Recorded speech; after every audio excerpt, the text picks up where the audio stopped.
नमस्कार। ओम गुरुवे नमः। मेरे इस ज्योतिष चैनल पर सभी दर्शकों का पुनः स्वागत है। आज हम जो चर्चा करेंगे वो चर्चा करेंगे कि गोचर के प्रभाव को लेकर किसी आकलन पर हम कैसे पहुँचें। जैसा कि हम जानते हैं कि वर्तमान में शनि अपनी कुंभ राशि से अगले माह में परिवर्तित होने वाले हैं और वो जा रहे हैं मीन राशि में। इसके अलावा मीन राशि में एक साथ मार्च के आखिरी दिनों में कई ग्रहों की एक साथ युति भी बन रही है। तो ऐसे में ज्योतिषीय परिदृश्य में इसकी काफ़ी चर्चा है। तो उन चर्चाओं को, उनके आयाम को हम कई तरह से देखते हैं, लेकिन जो मेरा आज का मुख्य विषय है वह इस बात पर है कि जब हम गोचर होता है तो उस गोचर को लेके किसी व्यक्ति की ज़िंदगी में प्रभाव कैसे पड़ता है। क्योंकि गोचर ऐसी तो बात है नहीं, सभी की कुंडली में कहीं ना कहीं कोई ना कोई ग्रह होगा। सभी के जीवन में कुछ ना कुछ परिवर्तन आएंगे। किसी की माँ बाप की ज़िंदगी में परिवर्तन आएगा, किसी के खुद के जीवन में परिवर्तन आएगा, किसी के स्वास्थ्य में परिवर्तन आएगा, किसी के पैसे रुपए में परिवर्तन आएगा, किसी के विवाह को लेकर परिवर्तन आएगा। ये सभी की दुनिया में कुछ ना कुछ घटता रहता है। तो ये जो घटनाक्रम चल रहा है, उस घटनाक्रम से कौन सा व्यक्ति कब प्रभावित होता है और क्यों प्रभावित होता है, उस पे गोचर का क्या प्रभाव होता है, उसको किस आधार पर समझा जाता है, हम इस बात को यहाँ पर समझने का प्रयास करेंगे।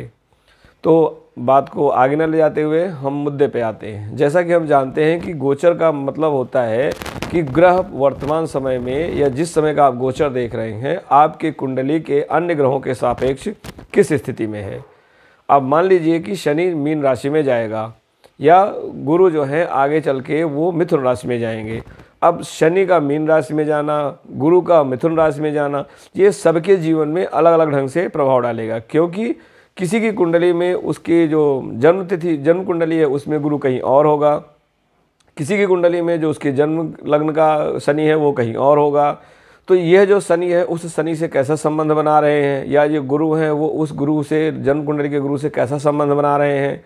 इसके साथ जो राहु केतु की परस्पर परिस्थितियां हैं, जो कुंडली में योग हैं और जो गोचर में राहु केतु हैं, उनका क्या प्रभाव है, ये सब एक मैट्रिक्स है, इंटरेक्शन है। हर एक ग्रह एक एनर्जी लेवल को इंडिकेट करता है। अब मान लीजिए शनि आपके कार्मिक एनर्जी को इंडिकेट करते हैं। शनि एक गंभीरता है, शनि कह सकते हैं संकुचन भी है। संकुचन इन द सेंस कि ये माइजरी के भी कारक हैं। शनि मेहनत के कारक हैं। शनि कह सकते हैं दुख के कारक हैं। ऐसे गुरु धन संपदा के कारक हैं, गुरु संतान के कारक हैं। अब इन सभी कारकों का आपकी जन्म कुंडली से किस कारक से मिलन हो रहा है, उस कारक के आधार पर, और वो कारक आपके जीवन में कौन से क्षेत्र को निरूपित करता है, उनका परस्पर संबंध देखा जाता है। तो इस चीज़ को समझने के लिए ज्योतिष में एक अष्टक वर्ग का सिद्धांत है। अष्टक वर्ग का मतलब होता है कि हमारे कुंडली में जो 12 भाव हैं, 12 राशियां हैं और जो 9 ग्रह हैं, वो 9 ग्रह हर एक क्षेत्र में कुछ ना कुछ कंट्रीब्यूशन करते हैं। मान लीजिए कि हम बात करते हैं लग्न। लग्न हमारा स्वास्थ्य है, हमारा विवेक है, हमारी सोचने समझने की बुद्धि है। अब इस बुद्धि में सूर्य अपना कितना योगदान दे रहा है, चंद्रमा कितना योगदान दे रहा है, गुरु कितना योगदान दे रहा है। तो ये जो सभी लोग अपना कंट्रीब्यूशन देते हैं, या कह सकते हैं ये जो सभी प्लैनेट्स की एनर्जी है, किसी पर्टिकुलर हाउस में कहीं कम कहीं ज़्यादा होगी। इसीलिए हर व्यक्ति की ज़िंदगी में उसके कई क्षेत्र, कहीं पर आप मजबूत दिखेंगे, कहीं पर कमज़ोर दिखेंगे। ये जो मजबूती कमज़ोरी है, जो इनका क्षेत्र है, ये दिखाई पड़ता है कि उस भाव को अन्य ग्रह मिलकर कैसे सपोर्ट कर रहे हैं। अब मान लीजिए कि शनि जो है हमारी आयु के कारक है, लेकिन आपकी कुंडली में शनि नीच हो जाएं। अब शनि के नीच होने से आपकी आयु पे प्रभाव पड़ेगा कि नहीं, इसके लिए केवल अकेले शनि का बल नहीं होता है। अब हमें ये देखना पड़ेगा कि अष्टम भाव जो कि आयु का भाव है, वहाँ पर क्या बल है कि नहीं है, अष्टम का जो स्वामी है उसमें बल है कि नहीं है। लग्न जो कि आपके स्वास्थ्य और विवेक, आपके निर्णय क्षमता को बताता है। अब मान लीजिए आपकी कोई चिकित्सा हो रही है तो आप दवा के प्रति कितने जिम्मेदार हैं, उसको आपका विवेक है, यानी लग्न की क्या स्थिति है। तो मात्र एक शनि ने अगर आपको नंबर नहीं दिए हैं या आपको सपोर्ट नहीं किया है, तो इसका ये मतलब नहीं हुआ कि आपकी आयु पे नकारात्मक, हाँ शनि ने अगर सपोर्ट नहीं किया है तो हो सकता है कि आपकी ज़िंदगी में बीमारियों का तांता लगा रहे, लेकिन आपके विवेक ने आपको सपोर्ट किया है, लग्न ने सपोर्ट किया है, तो आप उससे निकलते भी रहेंगे। तो ये जो सपोर्ट है, इसी सपोर्ट को समझने का कारण है अष्टक वर्ग। अष्टक वर्ग में एक मैट्रिक्स फॉर्म में आपको सभी ज्योतिषी ऐप पे मिल जाएगा, जिसमें कि उसे प्रस्तारक अष्टक वर्ग भी बोलते हैं। प्रस्तारक अष्टक वर्ग में हर एक ग्रह का अलग अलग अंक दिया होता है कि किस ग्रह ने किस भाव को, किस राशि को अपना समर्थन दिया है या नहीं दिया है। इसके अलावा एक भिन्नाष्टक वर्ग अष्टक वर्ग होता है, जिसमें कि सभी ग्रहों का सम्मिलित अंक होता है। अब मान लीजिए कि आपके सप्तम भाव में जो भिन्नाष्टक है उसमें आपको बहुत अच्छे अंक मिले हैं, सामान्यतः 28 से ज़्यादा अंक होते हैं, तो हम बोलते हैं अंक बहुत अच्छे हैं। तो आपने देखा कि हमारे को उस सप्तम भाव में 28 की जगह हमें वहाँ पे 32 अंक मिले हैं। लेकिन अब ये 32 अंक आप देख के खुश हो जाइए कि नहीं, अब मेरा तो सप्तम भाव बहुत बली है, तो ऐसा नहीं है। अब मान लीजिए शुक्र ने वहाँ पे अंक नहीं दिए हैं, गुरु ने वहाँ पे अंक नहीं दिए हैं। गुरु आपके संस्कार के, परिणय ग्रहण संस्कार के कारक होते हैं, शुक्र आपके वैवाहिक सुख के कारक होते हैं। अब अगर इन दोनों ने वहाँ पे अंक नहीं दिए हैं तो हो सकता है आपके 2-4 अंक कम हो जाए, क्योंकि एक में अधिक से अधिक वो 5 से 7 अंक दे सकते हैं। अब उन्होंने अधिकतम अंकों की संख्या 42 और 48 के बीच होती है। अब 48 में से अगर आप 7 निकाल दीजिए तो भी 41 अंक होते हैं। उसमें से अगर गुरु के भी आप 6 अंक निकाल दीजिए, 5 अंक निकाल दीजिए, तो भी आपके 40-42 अंक होते हैं। यानी कि अगर आप 40 अंक देख के ये खुश है कि मेरे को यहाँ अंक ज़्यादा हैं तो मेरा वैवाहिक जीवन अच्छा जाएगा, तो आप ये देखिए कि क्या शुक्र वहाँ पे सपोर्ट कर रहे हैं, क्या जो संस्कार के कारक गुरु हैं वो सपोर्ट कर रहे हैं कि नहीं कर रहे हैं। तो इसी तरह से अब मान लीजिए कि आपने अष्टक वर्ग में चतुर्थ भाव में देखा कि मेरे वहाँ पे चतुर्थ भाव में 32 अंक हैं। अब 32 अंक हैं, लेकिन चतुर्थ भाव में बहुत सारी चीज़ें आती हैं। आपका घर, मकान, गाड़ी, माँ का सुख, मानसिक सुख, आपका आवासीय सुख, आवास के अंदर आपका सुकून, बहुत कुछ आता है। अब मान लीजिए वहाँ ने आपने इतने अंक देख लिए, लेकिन पता लगा कि वहाँ पे चंद्रमा ने अंक दिए ही नहीं है, शुक्र ने अंक दिए ही नहीं है, तो आपको लगेगा कि ये मेरा घर तो बहुत बली है। तो हो सकता है कि आप अपने घर में सुखी रहें, आपको वहाँ पर आराम महसूस हो, लेकिन मानसिक सुकून नहीं होगा, आपको सुख साधन का लाभ नहीं मिलेगा। तो ये जो अष्टक वर्ग होता है यही बताता है कि आपके किस भाव में जो बहुत सारी चीज़ें हैं वो कौन सा एरिया आपका इफ़ेक्टिव होगा और किस हद तक नकारात्मक या सकारात्मक। अब यहाँ पर अष्टक वर्ग से हम गोचर को कैसे जोड़ते हैं। अब मान लीजिए कि इस समय शनि का गोचर मीन राशि में आ रहा है। मीन राशि किसी की कुंडली में चौथे भाव में है। अब जो चौथा भाव है वो आपने बताया कि मानसिक सुकून का है, सुख का है, आपके घर का है, मकान का है, ज़मीन जायदाद का है। अब यहाँ से अब मान लीजिए इस भाव में शनि पहुँचे हैं, लेकिन शनि ने अपने को इस भाव में अंक नहीं दिया है। अब शनि, अगर हम मकान की बात करें तो जो हमारा रिहायशी मकान होता है उसमें शनि और केतु का योगदान होता है। ऐसे ही जो हमारे सुख साधन होते हैं शुक्र का योगदान होता है। अब मान लीजिए शनि ने वहाँ पे अंक नहीं दिए हैं, तो जो आपको शनि के क्षेत्र के लाभ होंगे वो हो सकता है आपको ना मिले। अगर शुक्र ने अंक नहीं दिए हैं तो शनि के गोचर से जो आपके जीवन में फल आने वाला है वो ना मिले। अब मान लीजिए किसी की कुंडली में शनि बली है, अगर बली है तो शनि का गोचर इस भाव में उसको लाभ देना चाहिए। लेकिन अब अगर लाभ देने की स्थिति में शनि ने स्वयं ही इस भाव को अंक नहीं दिए हैं तो जो शनि से मिलने वाला लाभ है वो आपको हो सकता है ना मिले। अब मान लीजिए कि शनि का गोचर एक राशि में 2.5 साल तक रहता है। अब अष्टक वर्ग में अब हम देखेंगे तो जो 2.5 साल का मतलब होता है 30 डिग्री। तो जो अष्टक वर्ग बनाया जाता है उसमें इस 30 डिग्री को 8 भागों में बांटा गया है। 8 भागों का मतलब है कि जो 0 से लेके 3 डिग्री 45 मिनट, ऐसे फिर 3 डिग्री 45 मिनट से उसके आगे 3 डिग्री 45 मिनट आप जोड़ दीजिए। तो ये जो 3 डिग्री 45 मिनट के स्लॉट है ये 8 चीज़ों को दिए गए हैं। 8 में से 7 तो ग्रह हो गए और 8वां आपका लग्न हो गया। अब ये अगर आप देखिए, यानी जो अगर मान लीजिए कोई ग्रह 3 डिग्री 45 मिनट के अंदर है 0 से लेकर 3 डिग्री 45 मिनट में, तो ये क्षेत्र शनि का है। अगर शनि मान लीजिए इस अंक पे गोचर कर रहे हैं और शनि ने अपने को ही इस भाव में अंक नहीं दिया है, तो इसका मतलब ये 3 डिग्री 45 मिनट में आपको शनि से संबंधित लाभ नहीं मिलेंगे। यानी शनि जिस भाव के स्वामी है उसका जो आपके चतुर्थ भाव से संबंधित, मान लीजिए शनि आपके द्वितीय भाव के स्वामी है, तो द्वितीय भाव धन का है, कुटुंब का है, लेकिन शनि ने आपको अंक नहीं दिए हैं, तो जो चतुर्थ भाव में कुटुंब से मिलने वाला सुख है, पैसे से मिलने वाला सुख है, वो आपको चतुर्थ भाव में मिलने में दिक्कत आएगी। अब अगर मान लीजिए कि शनि ने 3 डिग्री 45 मिनट से आगे निकल गए हैं, तो जो दूसरा स्तर आता है वो गुरु का आता है। अगर मान लिया गुरु ने यहाँ पे अंक दे रखे हैं, तो गुरु क्या है, आपके संतान है। गुरु दूसरे भाव के यानी धन संपदा के कारक है। तो वही जो 3 डिग्री 45 मिनट में जो लगभग कि शनि के लिए 3 महीने से 3 महीने 22 दिन के आसपास का समय होता है, 3 महीने 22 दिन आपको कोई फ़र्क ही नहीं पड़ेगा, आपको लगेगा कि मेरे साथ तो कुछ अच्छा हो ही नहीं रहा है। लेकिन जैसे ही वो गुरु के स्लॉट में शनि पहुँचेंगे और गुरु ने अंक दे रखे हैं, तो जो आपके संतान से संबंधित सुख है वो आपको चतुर्थ भाव में मिलेगा, जो धन संपदा से संबंधित सुख है वो आपको चतुर्थ भाव में मिलेगा। यानी अब आपके जीवन में वही चीज़ अच्छा गुजर जाएगी। तो कोई ये कह दे कि शनि तो आपके चौथे घर में आ रहे हैं, आपके लिए समस्या है, तो ऐसा नहीं है।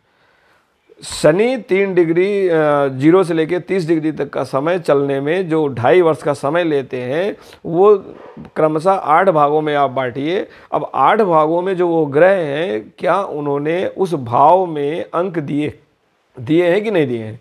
अब मान लीजिए कि लग्न ने अंक नहीं दिया है, तो लग्न का जो अंशात्मक आएगा वो आखिरी 30 डिग्री में आता है, 3 डिग्री 45 मिनट। यानी कि अगर आप देखें तो 27 डिग्री के बाद जो 30 डिग्री का स्लॉट रहेगा, लगभग 26.5 डिग्री से वहाँ पे लग्न का क्षेत्र आएगा। तो जब शनि आखिरी में पहुँचेंगे और अगर लग्न ने वहाँ पे अंक नहीं दिया है, तो हो सकता है कि आपको कोई शारीरिक समस्या हो जाए, कोई रोग हो जाए, लग्नेश जिस भाव में वहाँ से संबंधित आपको कोई दिक्कत आ जाए, तो आपको वो समय आपका यानी 2.5 साल में आखिरी के 3 महीने 22 दिन आपको परेशानी हो सकती है। तो ये जो पूरा 2.5 वर्ष है, ये 2.5 वर्ष ही आप भले आपका जो मीन राशि है वो आपकी कुंडली में किसी नकारात्मक भाव में हो, लेकिन ये नकारात्मक फल देगी ऐसा नहीं है। किसी को सुना है जो यूट्यूब पे दे रहे हैं कि शनि तो आतंक मचा देंगे, शनि तो निवेश को डुबा देंगे, शनि तो दुनिया में बहुत उथल पुथल मचा देंगे। तो जब दुनिया की बात हो रही तो मुंडेन ज्योतिषी में हर एक देश की खुद की कुंडली है, और उसके अलावा शनि भी हर एक, जैसे शनि के क्षेत्र में पश्चिम आता है, तो पश्चिमी देशों में शनि का प्रभाव अलग होगा, पूर्वी देशों में अलग होगा। अब गुरु मान लिया मिथुन राशि में जा रहे हैं, तो मिथुन राशि गुरु नकारात्मक होंगे क्योंकि गुरु मिथुन राशि में नीच के होते हैं, तो वहाँ पर गुरु संबंधित समस्या आएगी, लेकिन ऐसा नहीं कि पूरे विश्व में आएगी। तो कौन सा एरिया किस क्षेत्र में कब ऊपर जाएगा, नीचे जाएगा, कहाँ पर प्रॉब्लम आएगी, इसको समझने के लिए आपको गोचर में जो ग्रह जिस भाव में चल रहा है उस भाव से संबंधित जो कारकत्व हैं, उन कारकत्वों में जो ये हमारे जो 7 मुख्य ग्रह हैं, इन ग्रहों का क्या रोल है, इनको हमें समझना पड़ेगा। उन्हीं के अनुसार आपको फल मिलेगा। आपका जीवन अच्छा जाएगा या खराब जाएगा, ये मात्र शनि के किसी भाव में होने से निर्भर नहीं करता है। अब मान लीजिए कि शनि आपके चतुर्थ भाव में, मैं एक ही एग्जांपल लेता हूँ कि मान लिया शनि चतुर्थ भाव में है। अब अगर शनि चतुर्थ भाव में है तो शनि का चतुर्थ भाव में जाना पिताजी से, यानी पिता का भाव नवम होता है, तो नवम से चतुर्थ भाव अष्टम होता है।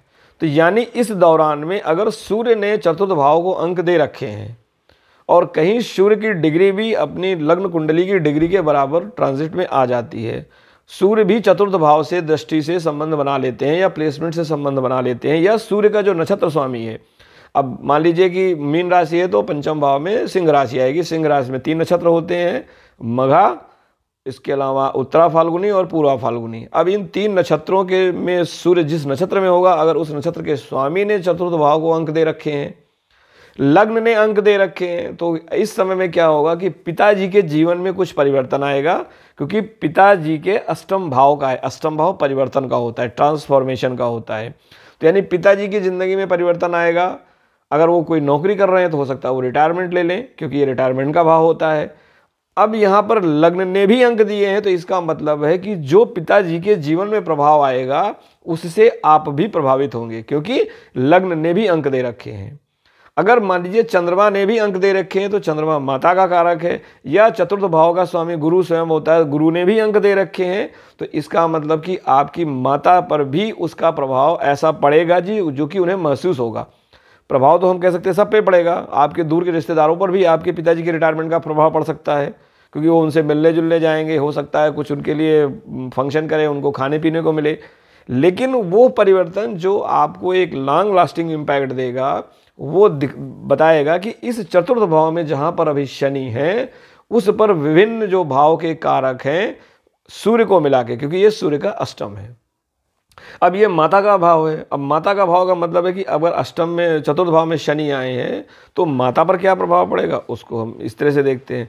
तो अष्टक वर्ग के जरिए आप कह सकते हैं, ये एक शॉर्ट मेथड है ये समझने के लिए कि कौन से भाव को कौन से ग्रह सपोर्ट कर रहे हैं और कितना कर रहे हैं। अब मान लीजिए कि किसी भाव में, यानी मीन राशि आप ले लीजिए और इसमें कोई ग्रह नहीं है, तो अगर कोई ग्रह नहीं तो आप ये कह सकते हैं कि एक ऐसा घर है जिसका कोई मालिक ही नहीं है, जो मालिक है भी वो कहीं और जाके बैठा है, ना तो उसमें कोई किराएदार है ना मालिक है। अब उसमें शनिदेव आ गए, यानी कि खाली मकान के अंदर शनिदेव प्रवेश कर गए हैं। तो ऐसे में अगर वहाँ पर ज़्यादा भी अंक हैं तो भी ये एक समस्या का इशारा है, क्योंकि वहाँ पर कोई कंट्रोलिंग पहले से अवेलेबल नहीं है। अब इस समय जो ग्रह उसमें जाएगा वही कंट्रोल करेगा। तो अष्टक वर्ग में जिस भाव में अगर बहुत ज़्यादा अंक हो और उस भाव में कोई ग्रह ना हो, तो ये भी एक बताता है नकारात्मक पहलू कि वहाँ पर हर ग्रह अपने हिसाब से उसकी चाबी ऐंठ देगा। पता लगा शुक्र है तो वो अपना चाबी ऐंठ दिए, यानी कि कोऑर्डिनेशन का प्रॉब्लम आएगा। यानी कि हम कहते हैं कि मान लीजिए हमने प्रयास किया, हम पैसा लेके आए, अगले ने प्रयास किया वो शारीरिक बल लेके आया, मंगल हो गए। चंद्रमा अपना प्रयास करके लाए, सुख साधन मानसिक सुकून लेके आ गए, शुक्र वाहन लेके आ गए। लेकिन अब जब आएंगे, एक वाहन लेके आया तब तो कोई दूसरा था ही नहीं। तो जो कोऑर्डिनेशन है उसकी वजह से उस भाव में दिक्कतें आने की संभावना बढ़ जाती है, खास करके जब उस ग्रह से कोई क्रूर ग्रह गोचर करे। जैसे क्रूर ग्रह में सूर्य भी होते हैं, मंगल भी होते हैं, राहु भी होते हैं और केतु होते हैं। अब इसके अलावा ये ज़रूरी नहीं कि क्रूर ग्रह आपको दर्द देंगे, आपको पीड़ा महसूस कराएंगे, लेकिन वो पीड़ा आपके लिए नुकसानदायक होगी ये नहीं। इसके लिए जो ग्रहों का दूसरा वर्गीकरण है, सत्व गुण का, रजस गुण का, तमस गुण का, उसे भी देखना पड़ता है। यानी सूर्य क्रूर ग्रह है लेकिन वो सत्व के हैं कारक। तो जरूरी नहीं कि सूर्य वहाँ आए हैं तो क्रूर ग्रह, यानी जो उनसे आपको परेशानी होगी वो आपके लिए फायदेमंद हो सकती है, क्योंकि अगर आपकी कुंडली में सूर्य शुभ प्रभाव में है तो। यानी जिस ग्रह ने, जिस अंश पर कोई ग्रह उस भाव में गोचर कर रहा है, उस अंश के समतुल्य जो दूसरा ग्रह है, अगर उसने अंक दे रखे हैं और वो आपके कुंडली के शुभ भाव का स्वामी है, तो आपको वहाँ पर फायदा मिलेगा। लेकिन अगर वही ग्रह अशुभ भाव का स्वामी है और उसने अंक दे रखे हैं और फिर यहाँ पर क्रूर ग्रहों का गोचर हो जाए, तो उस क्षेत्र में आपको उस भाव में परेशानी आएगी। अब मान लीजिए दूसरा एग्जांपल लेते हैं कि किसी की कुंडली में मीन राशि सप्तम भाव में आती है, यानी कि उसकी जो लग्न है वो कन्या राशि है। अब अगर ये लग्न नौमांश कुंडली का आप मान के चलें, क्योंकि शनि का गोचर जब हम शरीर पर देखते हैं तो हमें नौमांश कुंडली को देखना होता है, क्योंकि नौमांश कुंडली आपका अवचेतन मन है। लग्न में फिजिकल और नॉन फिजिकल दोनों चीज़ें आती हैं, लेकिन नौमांश कुंडली भाग्य की कुंडली कहलाती है। वहाँ पर मैक्सिमम चीज़ें आपकी सबकॉन्शियस लेवल की आती हैं। तो यानी वहाँ से अगर हम विवाह के सुख की बात करें तो हमें सामान्यतः नौमांश कुंडली देखते हैं कि अब नौमांश कुंडली में अगर मान लीजिए मीन राशि है और मीन राशि में वहाँ पर चंद्रमा है, तो अब मीन राशि में चंद्रमा है, वहाँ पर शनि आ गए, तो ये कायदे से उस पर्टिकुलर जातक के लिए शनि की 7.5 का पीक पीरियड है।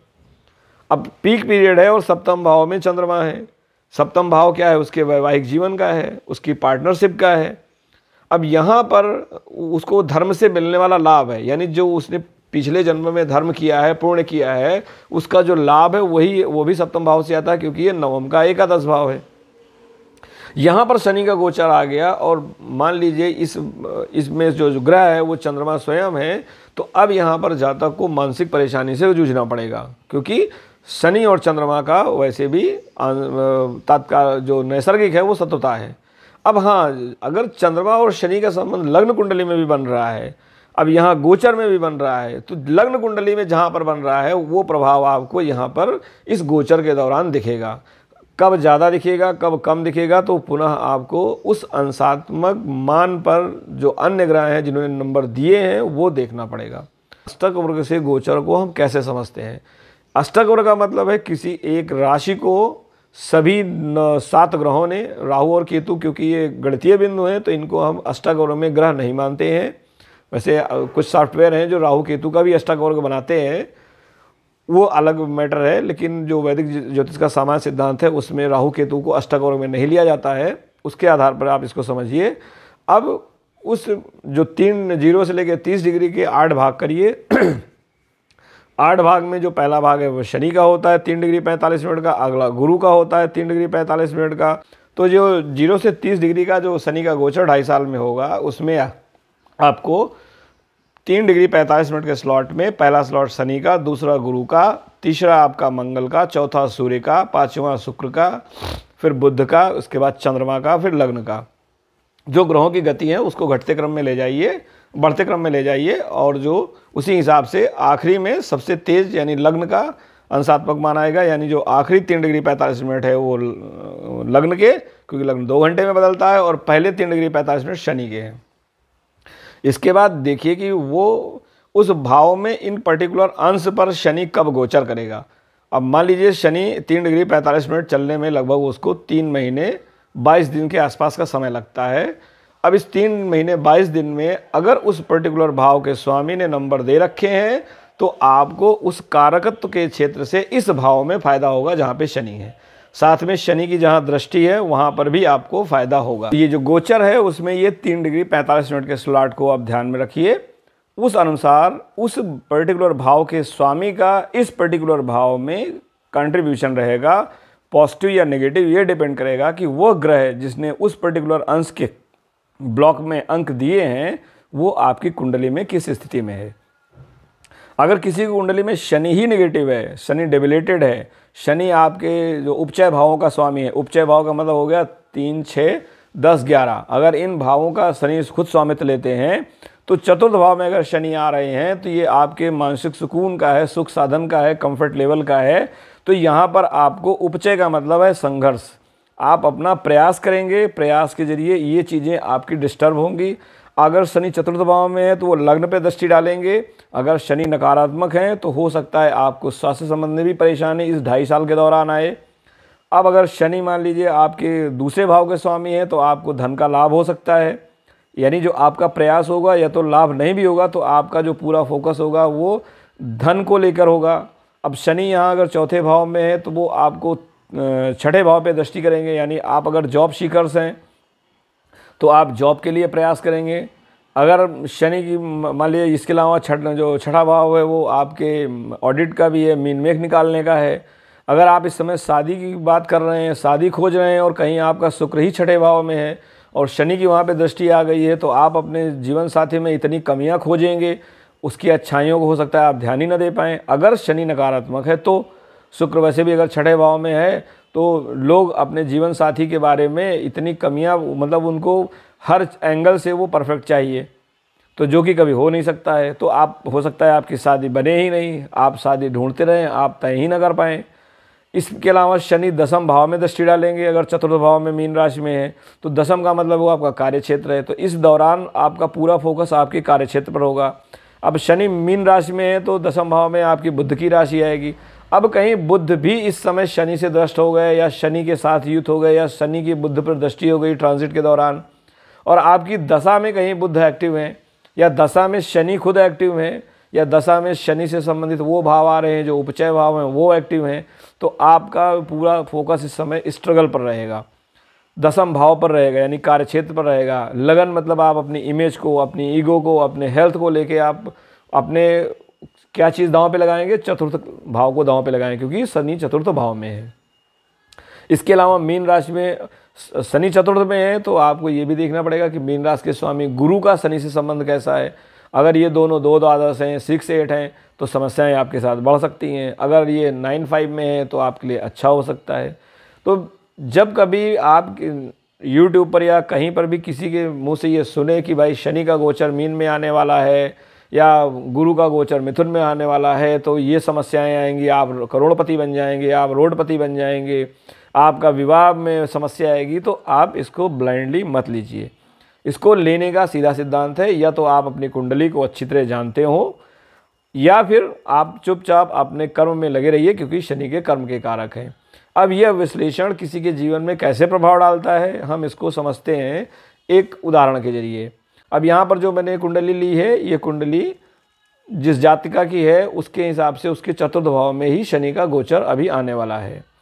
अगर हम इसके पीछे की बात करें तो पिछले समय में जब उनके पिताजी का रिटायरमेंट हुआ या जब उसको अपनी जॉब के लिए घर से बाहर जाना पड़ा या वो दोबारा दूसरे जॉब के लिए जब प्रयास किया, इन सब चीज़ों के दौरान शनि का संबंध, क्योंकि शनि मीन राशि का चतुर्थ भाव में आने का मतलब है कि लग्न जो है धनु राशि का है, लग्न धनु राशि का है तो दूसरे भाव के स्वामी यानी शनि द्वितीय भाव के स्वामी होते हैं जो कि धन का भाव है। तृतीय भाव उपचय का है, आपके प्रयासों का है, तो शनि उसके भी कारक हैं। इसके अलावा शनि की अगर लग्न कुंडली में स्थिति देखें तो शनि पंचम भाव में है। पंचम भाव में मेष राशि के शनि को नीचत्व मिलता है और वहाँ पर शनि चंद्रमा से भी युति बना रहे हैं। तो पहले तो कुंडली के योग देख लीजिए।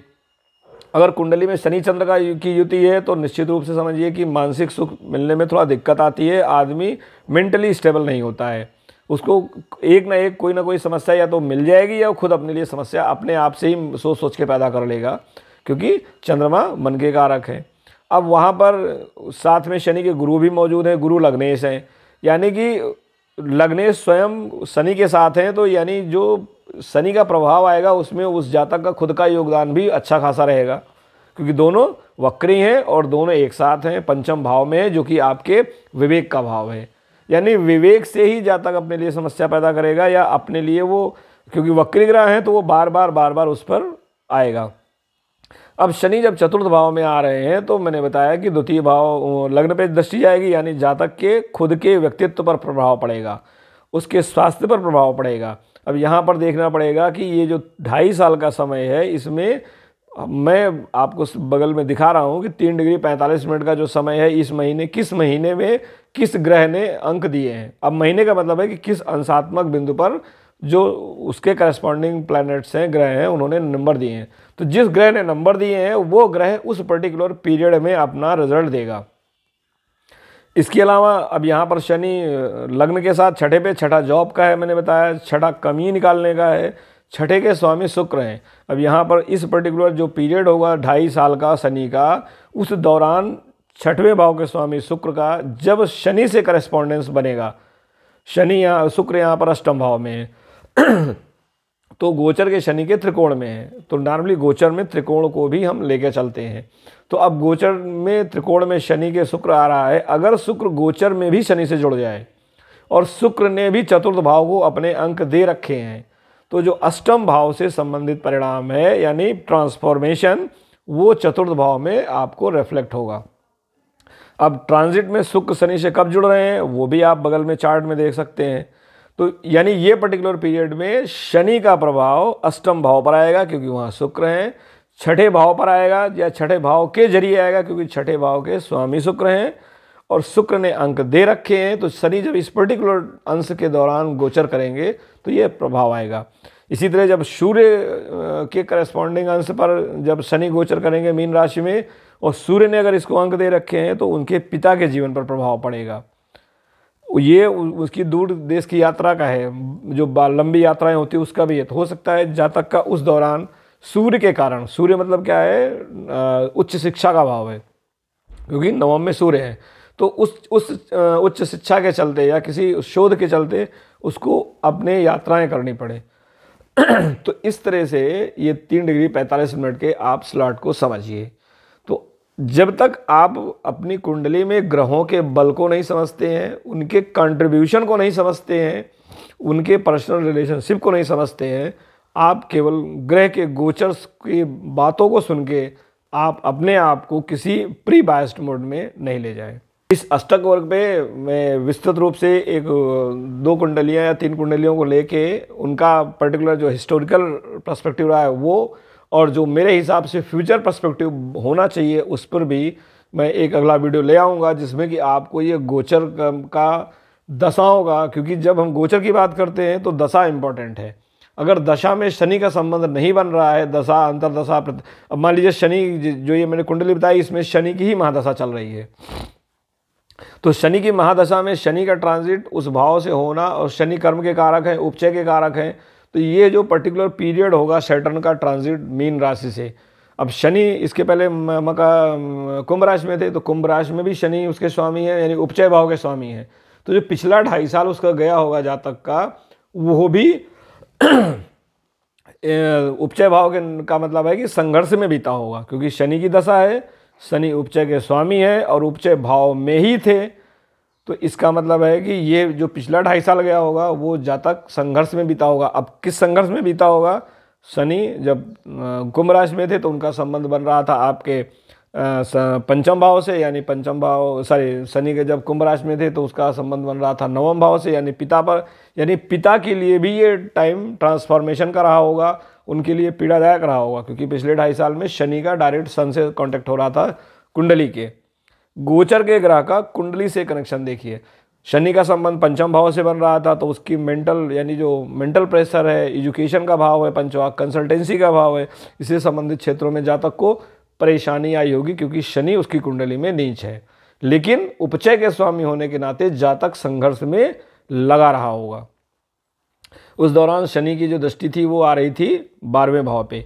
12वां भाव किस चीज़ का है? आपकी दूर देश की यात्रा है, घर से दूर जाने का है। यानी जातक इस दौरान हो सकता है, कहाँ के कारण? पंचम भाव के कारण। दूसरा कौन सा है कारण? 9वें भाव के कारण, अथवा अपने किसी अन्य कारण से उपचय भाव यानी कि धन के कारण या प्रयास के कारण वो दूर देश गया हो, क्योंकि शनि द्वादश से भी कनेक्ट हो रहे हैं। मंगल यात्राओं के कारक है, उसने दूर देश की यात्राएं की हों, वहाँ अष्टम की राशि आ रही है, यानी वो उसके जीवन में कोई परिवर्तन भी आया होगा जिसके जरिए वो बाहर गया होगा। तो ये कनेक्शंस आपको अब अगले 2.5 साल, यानी अभी मीन राशि में है, तो इसी जातक के लिए जब शनि मेष राशि में जाएंगे, अब जब शनि मेष राशि में जाएंगे तो उसी के साथ साथ गुरु भी मेष राशि में आ जाएंगे, क्योंकि शनि जो गुरु का ट्रांजिट है वो अभी इस समय मिथुन में जाएगा। तो जब शनि मेष राशि में जाएंगे, गुरु मिथुन राशि में जाएंगे, तो जब शनि मेष में आएंगे तो गुरु मिथुन से आगे बढ़कर कर्क राशि में आ जाएंगे। अब कर्क राशि उस जातक के लिए अष्टम भाव की राशि है, तो यानी गुरु अष्टम भाव में होंगे, शनि पंचम भाव में होंगे। अब उस दौरान बाकी जो slow moving fast moving planets हैं, जैसे कि शुक्र हो गया, सूर्य हो गया, मंगल हो गया, इनका कॉम्बिनेशन कब बनेगा? क्योंकि मंगल पंचमेश है जहाँ पर शनि है, तो अब पंचमेश से जब शनि का संबंध बनेगा तो आपको द्वादश भाव के रिजल्ट मिलेंगे, पंचम भाव के रिजल्ट मिलेंगे। जब शनि का संबंध चंद्रमा से बनेगा, क्योंकि चंद्रमा अष्टमेश है और चंद्रमा अष्टम भाव में गुरु शुक्र की युति होगी, गोचर और लग्न कुंडली की, तो वहाँ पर शुक्र से संबंधित परिणाम आपको मिलेंगे। तो एक ट्रांजिट के जो 3 आयाम होते हैं, ये कह सकते हैं कि आपकी जीवन पर कैसे प्रभाव डालेंगे, ये इन ट्रांजिट से समझिए। तो उम्मीद है कि जो मैंने अष्टक वर्ग के जो 30 डिग्री के अंतराल को समझने का, कि नहीं आपके 2.5 साल में क्या 2.5 साल पूरे खराब होंगे, या कौन सा समय अच्छा जाएगा, कौन सा खराब जाएगा, जाएगा तो कौन क्यों जाएगा, किस वजह से जाएगा, इसको मैंने बताने का प्रयास किया है। अब ये आपको हो सकता है कि आपको एक दो बार दोबारा सुनिए, मैं पुनः समराइज़ कर देता हूँ कि ये 2.5 साल में आप 2.5 साल को 8 भागों में बांटिए। 8 भागों में जिस भाव में आपके शनि जा रहे हैं, उस राशि को 8 ग्रहों ने, यानी कि 7 ग्रह प्लस लग्न ने कब अंक दिए हैं और वो ग्रह किस अंश पे हैं, उस अंश पर जब शनि पहुँचेंगे तो उस ग्रह से संबंधित प्रभाव आपको उस भाव में दिखेंगे। अच्छे या खराब ये डिपेंड करेगा कुंडली में उन ग्रहों की परस्पर शनि से संबंध प्लस कुंडली का। साथ में दशा सबसे इम्पोर्टेंट है, क्योंकि जब टाइम आएगा यानी दशा आएगी आपकी, तभी कोई चीज़ अपना परिणाम देगी। अन्यथा वो आप मान लीजिए शनि की प्रत्यंतर दशा है तो बहुत कम समय के लिए होगी, महादशा है तो बहुत लंबे समय के लिए होगी। अब शनि की अंतरदशा है, क्योंकि ऐसा तो है कि 2.5 साल में आपका शनि का कुछ ना कुछ तो आएगा ही। महादशा है तो लंबा समय, यानी पूरी हो सकता है आपकी पूरा दौरान ही आपका शनि का चले। अगर मान लीजिए कि आपकी प्रत्यंतर है तो थोड़ा कम समय के लिए 5 से 7 साल की चले। अगर कहीं उनकी अंतरदशा अगर प्रत्यंतर है तो उससे कम समय। तो जितने समय के लिए शनि आपकी कुंडली में एक्टिवेट होगा, उस पर्टिकुलर पीरियड में आपको शनि के प्रभाव मिलेंगे आपकी कुंडली के अनुसार, ना कि दूसरों के द्वारा जो जनरलाइज बताया जाता है उसके अनुसार। हाँ, स्वास्थ्य के संबंध में ये जरूर बात है कि स्वास्थ्य के लिए शनि मीन राशि में जा रहे हैं, जो कि काल पुरुष की द्वादश की राशि है, अस्पताल की राशि है, वो संन्यास की राशि है, बंधन की राशि है, जेल योग की राशि है, द्वादश विदेश यात्रा की राशि है। तो यानी कि आपके शरीर को इन क्षेत्रों से जूझना पड़ेगा। अगर आप पहले से बीमार हैं तो हो सकता है आपके अस्पताल के चक्कर बढ़ जाएं। अगर आप किसी ऐसे प्रयास में कि आपको विदेश जाने की सनक लगी है तो हो सकता है आपको विदेश जाने का मौका मिले, आप वहाँ चले जाएं। अगर आप किसी अपराधी क्षेत्र में हैं, आपका कोई कोर्ट मुकदमा चल रहा है और आपका पक्ष थोड़ा कमज़ोर पड़ रहा है, तो हो सकता है आपको जेल की सैर करनी पड़ जाए। क्योंकि शरीर के लिए, यानी जो काल पुरुष की कुंडली आपके शरीर को बताती है, उसके लिए शनि इस समय द्वादश भाव में है। द्वादश भाव से वो 6ठे भाव में, जो कि रोग, रिपु, ऋण, कर्ज, जो जुडिशरी सिस्टम में विवाद होते हैं उनको दिखा रहा है, यानी शनि वहाँ जुड़ रहे हैं। शनि वहाँ से आपके दूसरे भाव में जुड़ रहे हैं। दूसरा भाव आपके वाणी का है, कुटुंब का है, आपके पैसे का है। तो यानी ये इन जगहों से, प्लस शनि इस समय आपके जो दसम भाव है, नवम भाव है, वहाँ से भी जुड़ रहे हैं। यानी नवम में धनु राशि है, धनु राशि आपके धर्म की राशि है, आपके पैर की जंघा की राशि है। शरीर के हिसाब से आप इसको जनरलाइज वे में समझ सकते हैं। यदि आपकी कुंडली में शनि पीड़ित है तो आपको यहाँ पर कष्ट आएगा। अगर पीड़ित नहीं है तो जो कष्ट आएगा वो आपके लिए फ़ायदेमंद होगा, यानी उस कष्ट से आपको फ़ायदा ही मिलेगा, नुकसान नहीं। शनि है तो ये निश्चित जानिए कि तपने के लिए तो आप तैयार रहिए। जो कुछ भी और जहाँ भी मीन राशि है वहाँ आपका जीवन आसान नहीं होगा। लाभ होगा या नुकसान होगा वो डिपेंड करेगा आपकी कुंडली पर। तो आप गोचर को ऐसे समझने का प्रयास करिए। अगली कड़ी में हम अष्टक के उदाहरण के जरिए और जो समय काल है, दशा है, उससे संबंध लेके आपको इस फलित को समझने का प्रयास करेंगे। उम्मीद है आपको यह गोचर, दशा, शनि का 2.5 साल का पीरियड, उनका जो 3 महीने 22 दिन का एक पर्टिकुलर स्लॉट है, उस स्लॉट में आपको परिणाम कैसे मिलेंगे, कौन से भाव प्रभावित होंगे और क्यों प्रभावित होंगे, उसको समझने में आसानी हुई होगी, आपकी दुविधा दूर हुई होगी। अगर आपको यह विषय समझ में आया हो, नहीं समझ में आया है तो आप अपनी टिप्पणी के जरिए बता सकते हैं कि कन्फ्यूज़न कहाँ है, क्योंकि ज्योतिष एक क्लिष्ट विषय है। इसमें हर एक चीज़ को सरफेस लेवल पर समझना अच्छी बात नहीं है। या तो इसको समझिए तो गहराई से समझिए, अगर परामर्श में जाइए तो गहराई में जाइए, अन्यथा मत जाइए। क्योंकि अगर आप शंका के साथ जीवन चलाएंगे तो आप अपने लिए परेशानी ही लाएंगे, सुख चैन ही गंवाएंगे, फ़ायदा कम नुकसान ज़्यादा। तो आप सबका मेरे इस चैनल से जुड़ने के लिए धन्यवाद। आपका दिन शुभ हो। ओम शनि शनिश्चराय नमः। ओम गुरुवे नमः।